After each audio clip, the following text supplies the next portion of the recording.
राहुल गांधी ने गुजरात से कांग्रेस पार्टी के संगठन को एक संकेत दिया। राहुल गांधी ने लगातार देश भर में कमजोर होती कांग्रेस पार्टी के प्रति चिंता व्यक्त की। इन तमाम मुद्दों को लेकर गुजरात में महिला दिवस के अवसर पर कांग्रेस पार्टी के कार्यकर्ताओं को संबोधित करते हुए राहुल गांधी ने कहा कि हर प्रदेश में कुछ ऐसे नेता भी हैं जो इनडायरेक्ट रूप से भारतीय जनता पार्टी का समर्थन कर रहे हैं।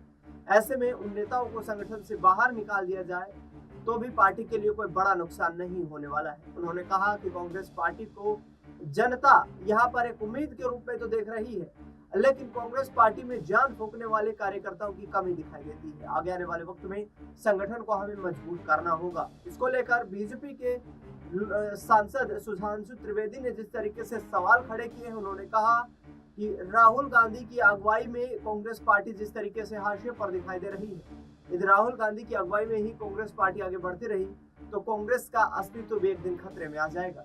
सुनिए किस तरीके से कांग्रेस पर निशाना साध रहे हैं बीजेपी के नेता सुधांशु त्रिवेदी। गुजरात चुनाव के दौरान संभवतः एक भी सभा करने के लिए गुजरात नहीं गए। जो कांग्रेस पार्टी के 140 साल के इतिहास के सर्वाधिक असफल अध्यक्ष हैं, वो गुजरात कांग्रेस में सफलता का मूल मंत्र सिखाने के लिए कार्यकर्ताओं की बैठक ले रहे थे। और यद्यपि यह कांग्रेस पार्टी का नितांत अंदरूनी मामला है, परंतु उनके द्वारा दिए गए बयान निश्चित रूप से एक बार फिर कांग्रेस की आंतरिक दुर्गति और राहुल गांधी जी की विचित्र मनः स्थिति दोनों को ही इंगित करता है। श्री राहुल गांधी जी ने कहा कि कांग्रेस में दो प्रकार के लोग हैं, परंतु मैं कोई इससे मिला हुआ है, कोई उससे मिला हुआ है। मुझे लगता है अपनी पार्टी के लोगों को पब्लिकली ह्यूमिलिएट करने का ऐसा उदाहरण कभी देखने को नहीं मिलेगा। हम राहुल गांधी जी से पूछना चाहते हैं कि पहले यह बताइए कि आप किस किस से मिले हुए हैं, और आप जब विदेश में जाते हैं तो किस किस से मिल के आते हैं, और आपके साथ मिलने वाले लोग किस किस से मिले हुए हैं।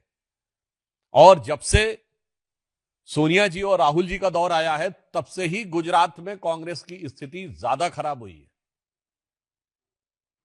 आप अनेक संदिग्ध संस्थाओं से मिले हुए प्रतीत होते हैं। जिस प्रकार के संपर्क निकलकर सामने आते हैं, मुझे लगता है कि आज प्रश्न यह ज्यादा महत्वपूर्ण है कि कांग्रेस पार्टी का सर्वोच्च नेतृत्व किस किस से मिला हुआ है और विदेश में जाकर किस किस से मिलने आता है। मैं सिर्फ उनको याद दिलाना चाहता हूं कि गुजरात में जहां से हमारे प्रधानमंत्री श्री नरेंद्र मोदी जी भी हैं, उन्होंने सरदार पटेल की सबसे ऊंची प्रतिमा, विश्व की सबसे ऊंची प्रतिमा बनाई, और आज तक गांधी परिवार या कांग्रेस का कोई भी नेता वहां पर देखने भी नहीं गया। यह इस बात का प्रमाण है कि अपने नेताओं के प्रति भी इनका सम्मान बदल जाता है यदि उन्हें वास्तविक सम्मान मिल जाए। और राहुल गांधी जी ने यह भी कहा कि कोई जंजीर से बना हुआ है। वैसे तो अब वो अपने जिन भी नेताओं के बारे में टिप्पणी कर रहे हैं कि वो बंधे हुए हैं, अब वो शेर हैं या कोई और हैं, जंजीर से बंधे हुए हैं। हाँ, ये बात सही है कि वो परिवारवाद की जंजीर ना हो तो पता नहीं कितने लोग छोड़कर जाने की बना स्थिति में तैयार हो जाए। मुझे लगता है, याद दिलाना चाहता हूं, सरदार सरोवर प्रोजेक्ट में जो लोग उनके विरोध में खड़े थे, धुर वामपंथी और नक्सलियों के समर्थन करने वाले लोग, वो सब राहुल गांधी जी के साथ थे। और राहुल गांधी जी ने कहा कि वो न शर्म से कह रहे हैं, न डर से कह रहे हैं। तो मैं पूछना चाहता हूं, 2022 के चुनाव में कितनी सभाएं की थी राहुल गांधी जी ने आके? मुझे लगता है कि अपने पार्टी के ऊपर और जनता के ऊपर या संवैधानिक संस्थाओं के ऊपर या मीडिया के ऊपर दोषारोपण करते करते वो अपने लोगों पर भी दोषारोपण करने लगे।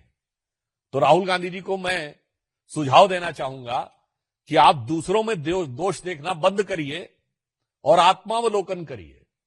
You do the self introspection, तो आपको समझ में आएगा कि बुरा जो देखन मैं चला, बुरा न मिलिया कोई, जो दिल खोजूं आपना, मुझसा बुरा न कोई। मुझे लगता है राहुल गांधी जी को सेल्फ इंट्रोस्पेक्शन करना चाहिए।